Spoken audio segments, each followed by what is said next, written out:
شیخ Saadi رحمۃ اللہ تعالی علیہ فرماتے ہیں تا مرد سخن نہ گفتہ باشد عیب و ہنرش نہ ہفتہ باشد۔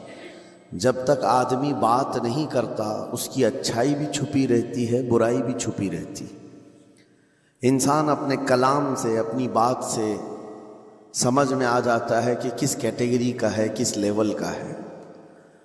اس کی گفتگو کے آداب اس کی حقیقت بتاتے ہیں، بلکہ یہاں تک کہ اس کے نسب کا بھی پتہ لگا لیا جاتا ہے اور اس کی تربیت کا بھی اندازہ ہو جاتا ہے۔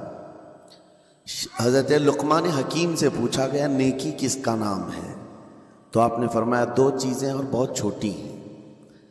نیکی دو چیزیں ہیں جو بہت چھوٹی ہیں۔ کہا کیا ہے؟ کہا کہ ملاقات میں لوگ اپنے بھائیوں سے مسکرانا اور نرم گفتگو کرنا۔ ساری نیکیوں کی جڑ ہے یہ، نرم گفتگو کرنا اور لوگوں سے خندہ پیشانی کے ساتھ مسکرا کر ملاقات کرنا۔ لیکن میرے عزیزو، یہ دو چیزیں بناوٹی تو بہت سارے لوگوں کے ساتھ آ سکتی ہیں، اخلاق تصنع جس کو کہتے تکلف کے ساتھ بہت سارے لوگوں کے ساتھ آ سکتی ہیں، لیکن حقیقت میں جس انسان کی طبیعت میں یہ دو چیزیں ہونی چاہیے وہ کب سمجھ میں آتی ہیں؟ اس وقت مولا علی کرم اللہ وجہہ الکریم نے فرمایا کسی انسان کو اس کی حقیقت دیکھنا ہو تو غصے کے عالم میں اسے دیکھو۔ وہ اپنے آپے سے باہر ہوتا ہے یا اپنے مزاج کے خلاف کس طرح بات کو سن کر کے تحمل رکھتا ہے۔ سب سے بڑا پہلوان وہ ہے جس نے اپنے غصے کو کنٹرول کیا اور اپنی زبان پر قابو پا لیا، ورنہ یہ وہ لمحہ ہے جب انسان پھٹ پڑتا ہے، جو دل کے اندر ہے سب کہہ جاتا ہے۔ آپ کو میں بتاؤں، نبی کریم صلی اللہ تعالیٰ علیہ وسلم کے عظیم اخلاق کریمہ، بخاری شریف کی حدیث ہے، حضور مسجد نبوی میں تشریف فرما ہے۔ اس وقت مسجد نبوی، آج ہو سکتا ہے آپ کے ذہن میں جو امیج ہے مسجد نبوی کی، بہت بڑی عالی شان مسجد، لیکن وہ زمانہ نبوی میں اس طرح کی نہیں ہے۔ کچی دیواریں تھیں، اوپر چھپر کے چھت پڑے ہوئے تھے اور مٹی کی زمین تھی۔ یہ مسجد نبوی کی شکل اس زمانے میں حضور اکرم صلی اللہ تعالیٰ علیہ وسلم اپنے صحابہ کے ساتھ بیٹھے ہیں۔ ایک دیہات کا رہنے والا شخص آیا۔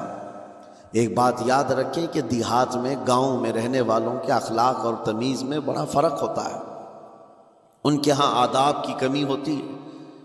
وہ شخص آیا اور مسجد نبوی میں آ کر حضور صلی اللہ علیہ وسلم سے کچھ بات چیت کیا اور تھوڑی دیر کے بعد مسجد میں ہی کھڑے ہو کر پیشاب کرنا شروع کیا۔ بخاری شریف میں یہ حدیث موجود ہے۔ جب مسجد نبوی میں کھڑے ہو کر پیشاب کرے تو صحابہ اکرام سب دیکھ کر کے دوڑانے لگ گئے، خذوہ خذوہ، پکڑو اس کو، پکڑو اس کو، اور صحابہ دوڑاتے تھے، وہ پیشاب کرتے ہوئے بھاگتا تھا پوری مسجد میں۔ نبی پاک صلی اللہ تعالیٰ علیہ وسلم نے فرمایا دعوہ، چھوڑ دو اس کو، کر لینے دو، پیشاب کر رہا ہے مسجد میں، چھوڑ دو اس کو۔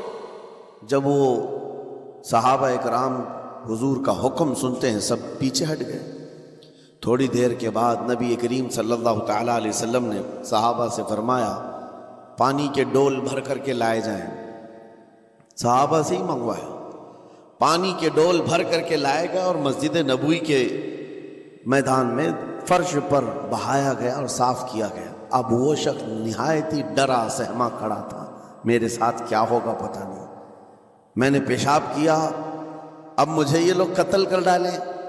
نبی کریم صلی اللہ تعالیٰ علیہ وسلم نے قریب بلایا اور فرمایا، نہایت نرم گفتگو کے ساتھ حضور فرماتے ہیں یہ اللہ کا گھر ہے، یہاں پیشاب نہیں پیشانیاں رکھی جاتی ہیں۔ بس یہ جملہ ہے، بخاری شریف میں موجود ہے، یہاں عبادت کی جاتی ہے۔ اتنا کہہ کر رخصت ہو گئے، رخصت کر دیا۔ وہ دیہات سے آیا ہوا جو نوجوان تھا یا شخص تھا، باہر نکلتے ہی وہ کلمہ طیبہ پڑھ کر حضور کی غلامی میں شامل ہوا۔ میں نے وہ بلند عالی اخلاق نہیں دیکھے۔ نبی کریم صلی اللہ علیہ وسلم کے بارے میں قرآن کہتا ہے فَبِمَا رَحْمَةٍ مِّنَ اللَّهِ لِنْتَ لَهُمْ، اللہ کی رحمت سے آپ لوگوں کے لیے نرم ہیں، اس لیے لوگ آپ کے ارد گرد لگے ہوئے رہتے ہیں. وَلَوْ كُنْتَ فَضًّا غَلِيظَ الْقَلْبِ لَانْفَضُّوا مِنْ حَوْلِكَ. اے رسول اگر آپ سخت دل ہو جائیں تو پھر یہ سب چھٹ جائیں گے، آپ سے دور ہو جائیں گے. اس رسول کے لیے جب کہا گیا ہے کہ اگر آپ سخت ہو جائیں تو لوگ چھوڑ کر کے دور ہو جائیں گے، تو ہمارے اور آپ کے لیے کس قدر لہجے کی پابندی ضروری ہے. ہاں عزیزان گرام وقار، اپنی گفتگو، اپنے کلام، اپنی بات چیت سے آپ اپنے سلیقے بتاتے ہیں. گالی گلوچ کرتے ہوئے جن کی صبح شامیں ہوتی ہیں ان کو دیکھ کر کے ہی پہچان میں آ جاتا ہے کس گھر سے یہ تعلق رکھتا ہے، کہاں ان کی تربیت ہوئی ہے، کس طرح ان کے آداب سکھائے گئے. اسی لیے میرے عزیزو، بچوں کو آوارہ بھی نہ چھوڑ دینا کہ وہ اپنی زبان گلی کوچوں سے سیکھ کر کے جائیں. کل کو ہوگا یہ کہ اس کی زبان کی وجہ سے لوگ تمہیں طعن و تشنیع کریں گے، اس کا باپ ایسا ہوگا اس لیے بچہ ایسا ہے، اس کی ماں اس طرح ہوگی اس لیے اس کی گفتگو ایسی ہے. کیونکہ موسٹلی زیادہ طور پر بچے اپنے ماں باپ کے اخلاق کو نقل کرتے ہیں، ٹرانسفر ہوتی چلی جاتی ہیں.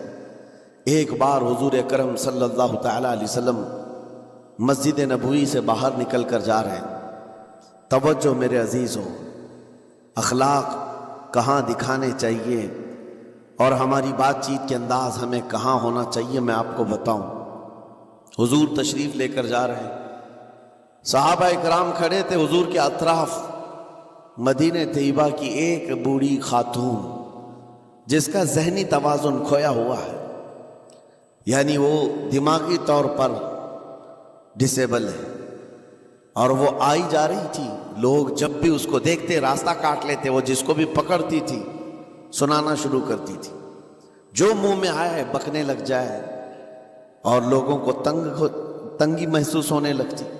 صحابہ نے دیکھا کہ یہ عورت آ رہی ہے، حضور کی طرف آ رہی، سب نے حضور صلی اللہ علیہ وسلم کو گھیر لیا اس کا راستہ روکنے کے لیے. اب آئے گی اور نبی کریم صلی اللہ علیہ وسلم کے پاس اگر زبان درازی کرنے لگ جائے، پاگل عورت ہے اور بک بک کرنے لگ جائے، حضور پاک صلی اللہ علیہ وسلم کے ادب میں کہیں کمی نہ آ جائے. صحابہ کا یہ ہمیشہ اہتمام رہتا. حضور اکرم صلی اللہ علیہ وسلم نے دیکھا تو صحابہ سے کہا ہٹ جاؤ، اس کو آنے دو، ہٹ جاؤ، اس کا راستہ چھوڑ دو. صحابہ نے کہا یا رسول اللہ صلی اللہ علیہ وسلم، اس کا ذہنی توازن ٹھیک نہیں ہے، دماغی طور پر وہ عورت ٹھیک نہیں ہے. وہ آئے گی اور لمبی باتیں کرتی ہے، لا یعنی باتیں کرتی ہے، کہیں آپ کی شان پاک میں کوئی گستاخی نہ ہو جائے. صحابہ روک رہے تھے. حضور پاک صلی اللہ علیہ وسلم نے سختی سے فرمایا، ارشاد فرمایا ہٹ جاؤ، اس کا راستہ چھوڑ دو. مجھے پتا ہے پورے مدینے میں اس کی کوئی نہیں سنتا، میں بھی نہ سنوں تو کس کو سنائے گی؟ اگر میں بھی نہ سنوں تو وہ کس کو سنائے گی؟ یہ میرے مصطفیٰ کریم صلی اللہ تعالی علیہ وسلم کے دربار عالی جاہ کی وہ بلند اخلاق کریمانہ کی ایک مثال ہے، جس کو خود میرے آقا نے فرمایا بعثت لأتمم مکارم الاخلاق. عزیزان گرامی وقار، لوگوں کے آج حالات ایسے ہیں کہ اچھے لوگوں کے ساتھ اخلاق الگ دکھائے جاتے ہیں، چھوٹے لوگوں کے ساتھ اخلاق الگ دکھائے جاتے ہیں. سٹیٹس کا آدمی ہو تو اس کے ساتھ ملنے کے طریقے الگ ہیں، اور غریب کوئی آ جائے، فقیر کوئی آ جائے تو اس سے ملنے کا انداز الگ ہو جائے. یہ نہ ہو، یہ ہم سب کے لیے نصیحت ہے. اسی ممبئی کی سرزمین پر میں آپ کو بتاؤں، ایک ماہم شریف میں بزرگ حاجی صاحب ہوا کرتے تھے، آج سے تقریباً 10-12 سال پہلے کی. وہ کئی لوگوں سے ایک سوال کرتے تھے پکڑ پکڑ کر کے کہ میرا ایک سوال ہے، آپ جواب دیں گے، میرا ایک سوال ہے. کئی علماء سے انہوں نے پوچھا، مجھ سے بھی انہوں نے، جب میں نیا تھا مصر سے پڑھ کر کے آیا تھا، میرے پاس آ کر کہا کافی سالوں سے میرے ذہن میں ایک سوال ہوتا ہے، میں آپ سے بھی پوچھنا چاہتا ہوں. کہا بتائیے کیا ہے؟ کہا میں حضور سرکار مجاہد ملت رحمت اللہ علیہ کا مرید ہوں. علامہ حبیب الرحمن مجاہد ملت، رئیس اعظم اڑیسہ، جن کے خدمات جلیلہ آج ہو سکتا ہے نئی جنریشن کو نہ معلوم ہو، ان کا لقب ہے مجاہد ملت، جنہوں نے سنیت کی بقا کے لیے اپنا تن من دھن سب قربان کیا تھا. وہ مجاہد ملت عظیم بزرگ ولی کامل ہے. یہ حاجی صاحب کہتے ہیں کہ میں ایک نارمل آدمی تھا، کڑیا تھا، یعنی گھر بنانے کا کام کرتا تھا۔ جب وہ ممبئی تشریف لاتے تو دوڑ کر کے ہر جگہ سے لوگ ملنے آتے، میں بھی گیا تھا، اور اس وقت میں جوان تھا۔ حضور مجاہد ملت رحمۃ اللہ علیہ کی بات وہ بتا رہے ہیں کہ لوگ لائن لگا کر کے مصافحہ کر رہے تھے، مل رہے تھے۔ جب مل رہے تھے تو پھر میرا نمبر آیا، میں ملنے کے لیے گیا۔ بزرگوں کے سب ہاتھ چومتے ہیں، یہ ہمارے سنیوں کے طریق ہیں۔ ادب، علماء ذوی الاحترام کے ہاتھوں کا بوسہ لینا یہ مستحسن ہے، یہ ہمارے آداب میں سے، معمولات اہل سنت میں سے۔ تو جب سب لوگ ان کے دست بوسی کر رہے تھے، ہاتھ چوم رہے تھے، میں بھی قریب گیا، اور جب میرا نمبر آیا میں ہاتھ چومنے کے لیے گیا تو انہوں نے میرا ہاتھ لے کر خود ہی چوم لیا۔ وہ بزرگ عالی جاہ ولی کامل جن کو دنیا مجاہد ملت کہتی ہے، میرا ہاتھ انہوں نے چوم لیا، اور میرے اندر ایسی پشیمانی تھی کہ میں کیا کروں سمجھ میں نہیں آیا۔ میں ایک معمولی سا کڑیا، اور کہاں ان کا مقام کہاں میرا۔ تو اس کے بعد وہ اس بے چینی میں رہتے تھے کہ ایسا کیوں کیا، ایسا کیوں کیا، کیونکہ پوچھنے کا موقع ہی نہیں ملا۔ ایک بزرگ تھے، انہی کے خلیفہ تھے حضور مجاہد ملت کے، انہوں نے اس کا جواب دیا۔ میرے عزیزوں کیا بہترین جواب تھا۔ حضرت مجاہد ملت رحمۃ اللہ تعالی علیہ یہ چاہتے تھے کہ ہزاروں لوگ ہماری تعظیم کرتے ہیں تو کہیں ہمارے دماغ میں بادشاہت کا خیال نہ آئے، ہم غریب اور فقیر کا ہاتھ چوم کر اپنے نفس کی مخالفت بھی کرتے ہیں۔ اخلاق کریمانہ دکھانے کے لیے اسٹیٹس والوں کے ساتھ ہی نہیں، غربا فقراء کے ساتھ بھی وہ اخلاق ہو۔ نبی کریم صلی اللہ تعالی علیہ وسلم کے وہ آداب آج اگر آپ اپنا لیں، بہت ساری کڑوی چیزیں ویسی ختم ہو جائیں۔ آج ممبئی کی سرزمین پر سب سے بڑا یہ چیلنج ہے بات کرنے میں، نوجوانوں کے تو آج پارے چڑھے ہوئے ہوتے ہیں، ان سے کوئی بھی بات کر لیں، جس تیور میں یہ بات کرتے ہیں ایسا لگتا ہے کہ ابھی لڑائی ہو جائے گی، ابھی جھگڑا ہو جائے گا۔ اس کی عادت سی بن گئی ہے۔ آپ کو پتہ ہے فرمایا گیا، عربی کا قول ہے جراحت السنان لها التیام ولا یلتام ما جرح اللسان۔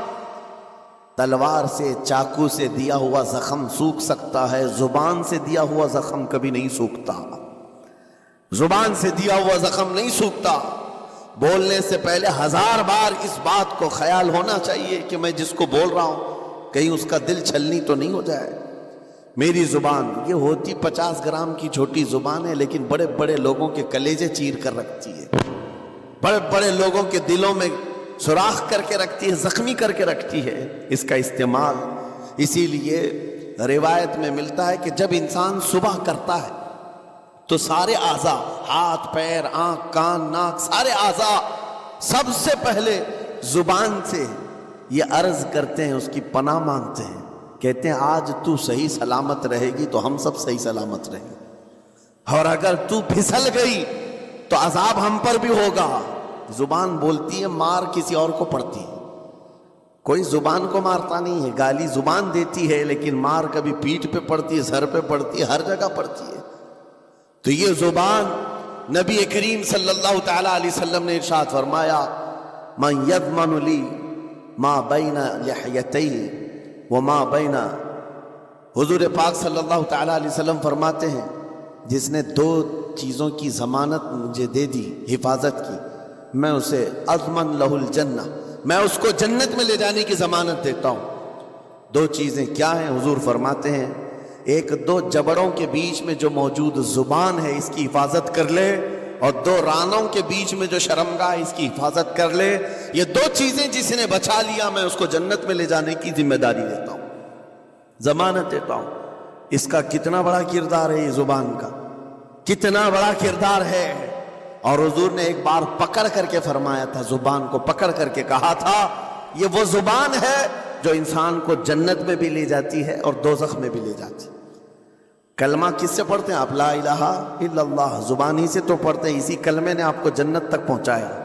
اور کافر جو کفر کرتا ہے وہ بھی زبان سے ہی کرتا ہے، اور زبان اسے ہمیشہ کی دوزخ میں لے جاتی ہے۔ اس زبان کو چلانے سے پہلے 1000 بار سوچ لیں کہ آج لہجوں کی سختیاں بڑھتی چلی گئیں. اور آپ کو پتہ ہے قرآن پاک میں رب تعالیٰ نے یہ فرمایا وَلَا تَقُلْ لَهُمَا اُفٍّ وَلَا تَنْهَرْهُمَا. والدین کے بارے میں بچوں کو کیا کہا گیا؟ ان کو اف تک نہ کہو. لیکن زبان جب کھلتی ہے نا، ماں باپ کے خلاف نوجوانوں کو ہم نے دیکھا ہے گالی گلوچ کرتے ہوئے اور اتنی بری باتیں کہتے ہوئے معاذ اللہ. عزیزان گرامی وقار، حضور نے تو یہ فرمایا جس نے پلٹ کر کے اپنے ماں اور باپ کو سخت لہجے میں بات کیا یا ان کی نافرمانی کی، حضور فرماتے میرا دل چاہتا ہے کہ اس کے گھر کو آگ لگا دوں، آگ لگا دوں. اس لیے اس بات کو ہمیشہ یاد رکھیں، تمہارے لہجے کی سختیاں کسی کو زخمی کر دیں تو آخرت خراب ہو جائے گی، آخرت خراب ہو جائے گی. حضرت علقمہ رضی اللہ تعالیٰ عنہ حضور کے صحابی، حضور صلی اللہ علیہ وسلم کے صحابی، آخری وقت آ گیا تھا لیکن زبان نہیں کھلتی تھی. ان حضور پاک صلی اللہ علیہ وسلم کے پاس سفارش لائی گئی کہ آپ کے وہ ساتھی ہیں انتقال کر رہے ہیں لیکن زبان پر کلمہ بھی نہیں آتا.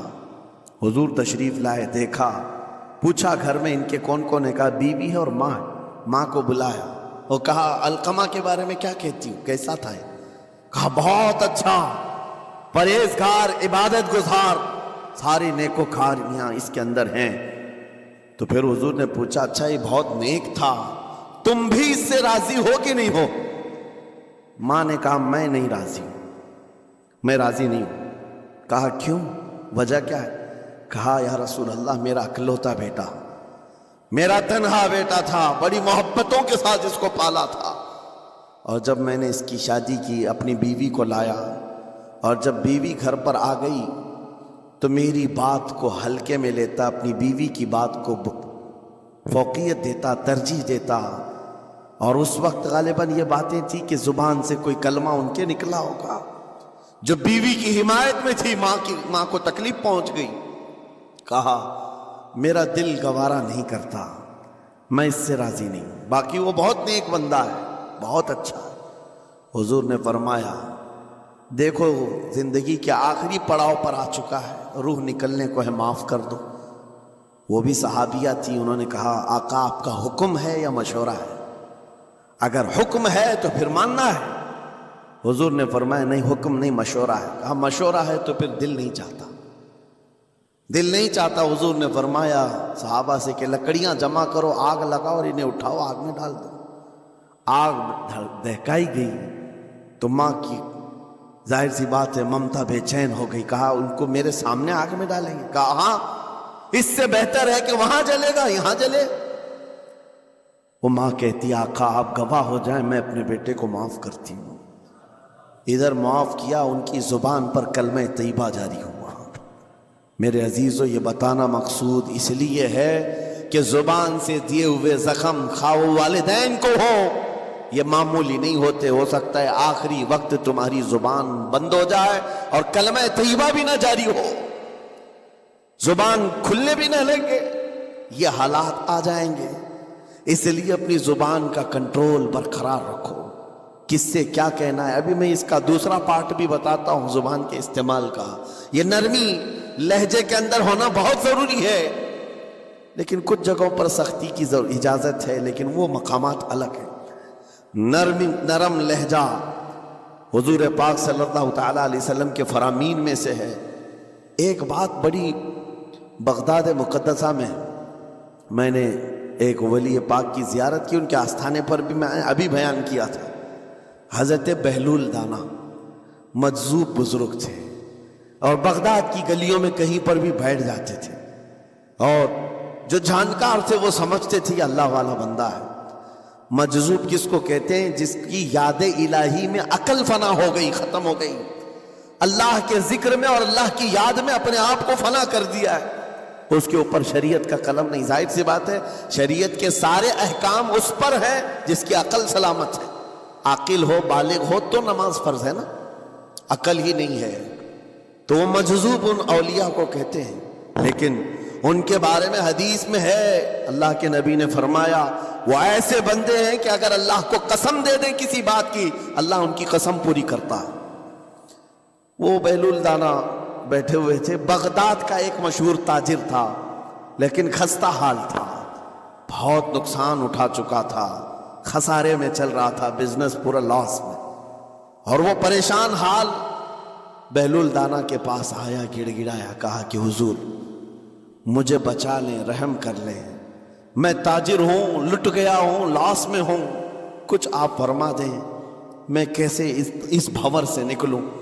بہلول دانا نے دیکھا، کہا ٹھیک ہے، کچھ پیسے بچے؟ کہا ہاں ہے، وہ بس اتنا سرمایہ ہے کہ مال لیتا ہوں پھر بیچ دیتا ہوں، نفع نہیں ہوتا۔ بہلول دانا نے کہا ایک کام کر، کالا کپڑا جتنا ملتا ہے سب خرید لے، پورے شہر سے کالا کپڑا جہاں جہاں مل جائے سب لے کر اسٹاک کر لے۔ کہا جی حضور آپ نے جیسا فرمایا۔ گیا، جتنا سرمایہ تھا سب لگا دیا، کالا کپڑا خرید کر ایک جگہ اسٹاک کر دیا۔ اللہ والے کا حکم تھا، لیکن ہوا یہ کہ بغداد کا معمول تھا، 8 دن گزرے نہیں تھے کہ وہاں وقت کے حاکم کا انتقال ہوا، اور جب حاکم کا انتقال ہوتا تو شہر کے جتنے بڑے لوگ ہوتے، رئیس لوگ، وہ اس کے سوگ میں، اس کے غم میں کالا کپڑا پہنتے تھے، اور کالا کپڑا سوائے اس تاجر کے کسی کے پاس نہیں تھا، اور سارے بڑے لوگ پیسوں سے اس کے پاس کالا کپڑا خریدنے آئے، یہ منہ بولے قیمت پر، جیسے تیسے جتنی قیمت پر بولے سب خرید کر لے جاتے، اور پل بھر میں ایک دن کے اندر وہ بہت بڑا کروڑ پتی بن گئے، بہت مال آ گیا۔ یہ بات یاد رکھیں، اللہ مال دیتا ہے، اس کے بعد پھر آزمائش بھی ہوتی۔ مال اتنا آ گیا، اب لے کر کے مستیاں تھیں، چند دن گزرے، ظاہر سی بات ہے مال کو بڑھانے کی تمنا ہر ایک کی ہوتی ہے، کوئی یہاں پر اینڈ کرنے والا نہیں ہے دنیا میں، چاہے اس کا بزنس اربوں پر بھی پہنچ جائے، اسے آگے پہنچنا ہے۔ چند دن گزرے تھے، 8-10 دن، پھر آیا حضرت بہلول دانا کو ڈھونڈتے ہوئے، ایک جگہ میدان میں یہ منصوب بزرگ بیٹھے مل گئے، آیا اور کہا او دیوانے بتا اب کیا خریدوں؟ پیسہ بہت ہے ابھی میرے پاس، بتا دیوانے اب کیا خریدوں؟ انہوں نے دیکھا، کہا کہ لہجہ تو بدلا ہوا ہے، پیسہ بہت زیادہ تھا، کہا کہ ٹھیک ہے کوئی بات نہیں، اللہ والوں کو ان سب چیزوں سے کوئی لینا دینا نہیں۔ آپ نے کہا مال جتنا ہے تیرے پاس سب لے کر کے خربوز خرید لے، تربوز خرید لے، جس کو کلنگڑ کہتے، تربوز پورے خرید لے۔ اس نے کروڑوں کی جائیداد پورے تربوزوں میں لگا دی، سب تربوز خرید کر سٹاک کر دیا ایک جگہ، اور اس کے گمان میں یہی تھا کہ چند دن گزریں گے، کوئی ایسا ہی حادثہ ہوگا جب تربوز منہ مانگی قیمت پہ لوگ خریدیں گے اور میں بیچوں گا۔ پورا مال تربوز میں لگایا، 2 دن 4 دن 6 دن 8 دن گزرے، کوئی حادثہ نہیں، ادھر تو تربوز سڑنے لگ گئے، وہ تو زیادہ دن سٹاک نہیں کیے جا سکتے، سڑن شروع ہو گئی، پھر تھوڑے دنوں کے بعد پورے کے پورے سڑ گئے، کروڑوں کا مال تربوز میں سڑ کے چلا گیا، وہ بیچ بھی نہیں سکا، کچھ نہیں کر سکا، واپس چیختا چلاتا اسی حالت میں آیا، پہلے سے بھی زیادہ بدتر حالت میں آ گیا ہوں، دوڑتے ہوئے آیا، حضرت بہلول دانا کو ڈھونڈتے ہوئے، کہاں ہیں؟ وہ اسی جگہ بیٹھے ہوئے مٹی میں بیٹھے رہتے تھے، قریب آیا اور کہنے لگا کہ آپ نے میرے ساتھ ایسا کیوں کیا بہلول؟ بہلول دانا نے کہا کیا ہوا؟ کہا میں تو لٹ گیا، تربوز میں پیسے لگائے آپ کی وجہ سے اور پورے سڑ گئے۔ بہلول دانا نے کہا میں نے تو کچھ نہیں کیا، پہلے تو تجھے نفع ملا تھا وہ تیرے لہجے کی وجہ سے، اب خسارہ ہوا ہے تیرے لہجے کی وجہ سے۔ پہلے جو آیا تھا بات کرنے کے لیے اس وقت تیری تمیز الگ تھی، تیری تہذیب الگ تھی، اخلاق الگ تھی، گڑ گڑا کر کہا تھا کہ میں لٹ گیا ہوں آپ رحم کر دیں، دوسری بار آ کر کے کیا کہا؟ وہ دیوانے بتا کیا خریدوں؟ لہجہ بدل گیا تو پوری حیثیت بدل گئی، زبان ہماری اونچائی پر بھی لے جاتی ہے اور نیچے بھی لے آتی ہے۔ اس بات کو ہمیشہ ملحوظ رکھیں کہ اس زبان سے بہت سارے لوگ نفع بھی اٹھاتے ہیں، بہت سارے لوگوں کو نقصان بھی ہوتا ہے، لیکن ساتھ میں یہ بات بھی عرض کروں،